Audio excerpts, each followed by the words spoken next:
Бүгінгі мастер-класста біз 7 жастағы қыз балаға арналған осындай повязка тоқуды үйренетін боламыз. Өте қарапайым және ерекше әдемі көрінеді. Бізге қажетті Alize Lanagold жібі, крючок номері 4 және де белгілеуге арналған маркер қажет болады. Ал онда жұмысымызға кірісейік. 12 воздушный петля көтереміз.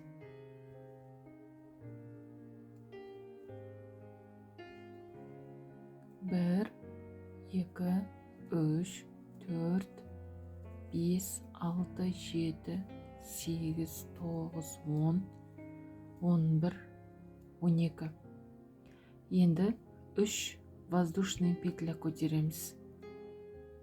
Крючокқа жіпті іліп, 4-ші тұрған 1, 2, 3, 4-ші тұрған петлядан столбик с накидом тоқимыз. Мінекей. Крючокқа жіпті ілеміз.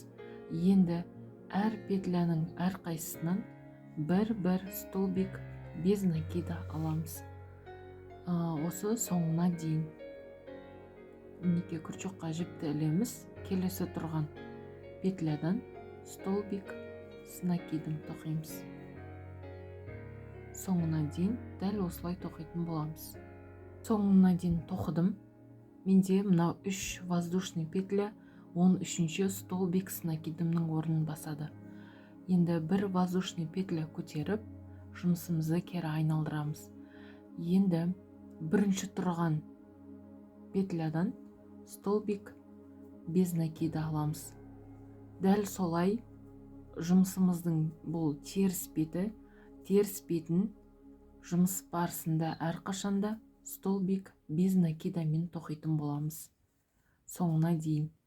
Егер сіздер дұрыс тоқып жатсаңыздар, менің өлшемім бойынша сіздерде 13 столбик без накида шығады.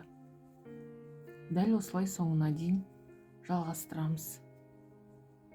Мінекей, соңғы жағындағы 3 петля көтергеніміз 3-ші воздушный петлядан столбик без накида тоқимыз. 13, бұл 13-ші. Бір воздушный петля көтеріп, жұмысымызды айналдырамыз. Бұл мінекей оң беті. Енді бірінші тұрған столбик без накидадан тағы да столбик без накида тоқимыз. Крючокқа жіпті ілеміз. Міне келесі тұрған бағаннан рельефный столбик аламыз. Мінекей, крючокқа жіпті ілгеннен кейін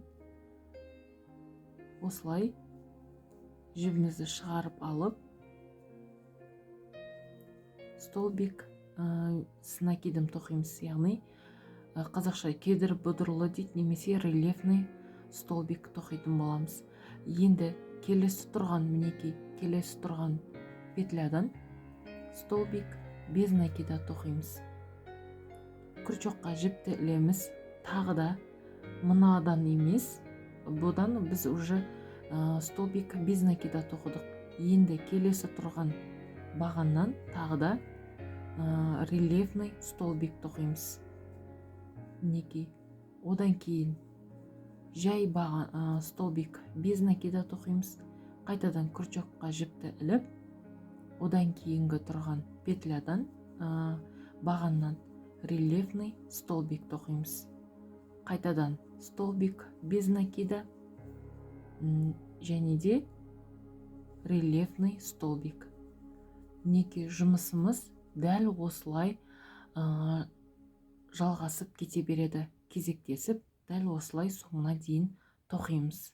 Егер сіздер дұрыс тоқып жатсаңыздар, жұмысыңыз столбик без накидамен аяқталады. Мінекей, соңғысы столбик без накида.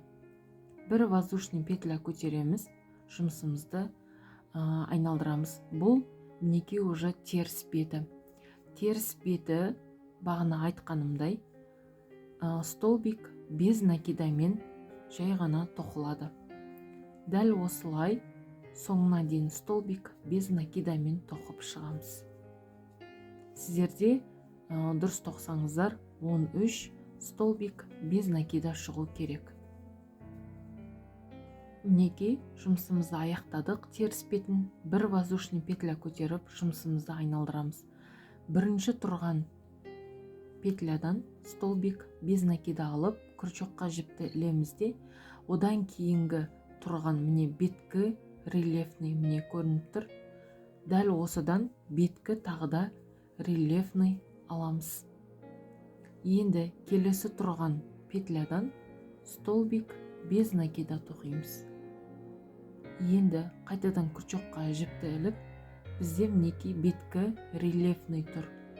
Дәл осыдан тағы да беткі рельефный тоқимыз. Одан кейінгі петлядан столбик без накида. Қайтадан мінекей беткі көрініп тұр.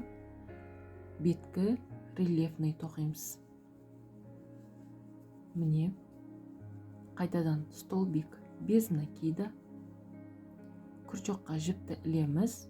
Одан кейінгісінен тағы да рельефный столбик. Одан кейінгісінен столбик без накида. Крючокқа жіпті ілеміз. Мінекей беткі рельефный. Осыдан рельефный столбик тоқимыз. Қайтадан столбик без накида. Крючокқа жіпті ілеміз. Рельефный көрініп тұрмында. Осыдан рельефный тоқимыз. Қайтадан не ең соңғысы столбик без накида. Жұмысыңыздың дұрыс болып жатқаны, жұмысыңыз столбик без накидамен аяқталу керек. Сіз қандай размерге тоқсаңыз да столбик без накидамен аяқталу керек.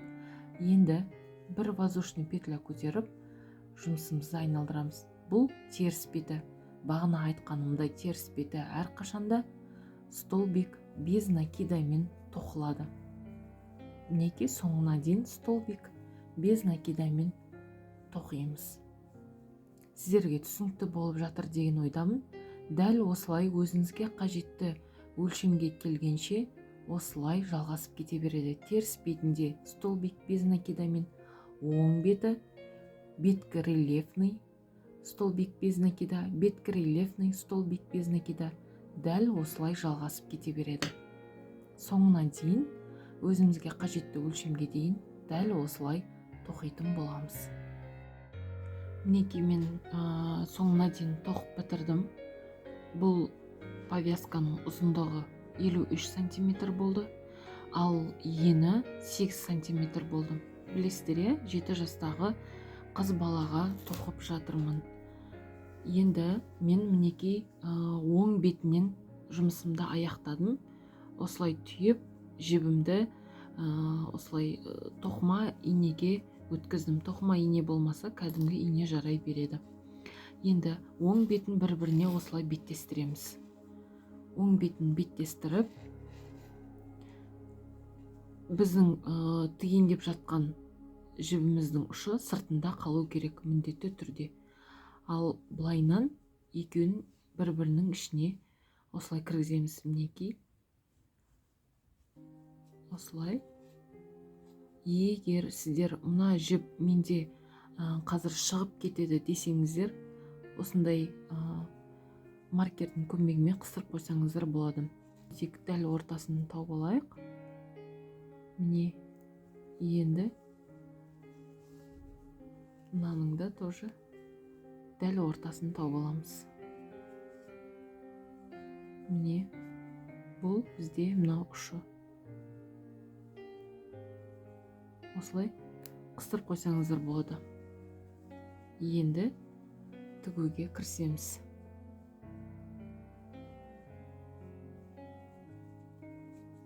Мінекей бір-біріне беттестіріп жатырмын.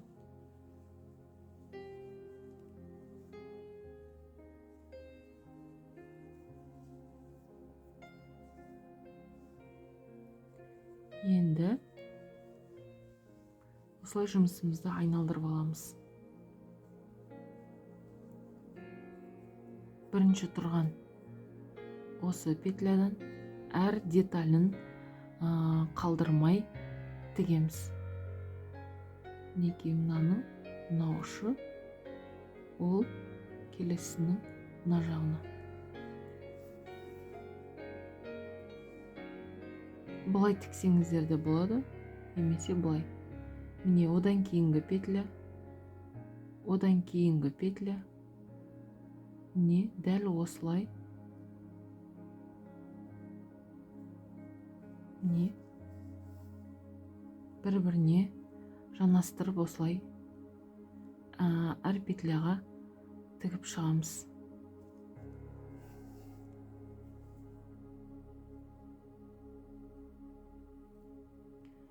Ешқандайда петля қалмағанына көз жеткізіңіздер.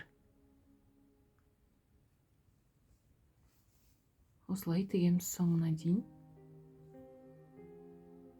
Мінекей осымен біздің повязкамыз аяқталды. Мінекей бір-біріне қостым, артық жіпті қиып, оны жасырып қойдым. Мінекей дайын болды.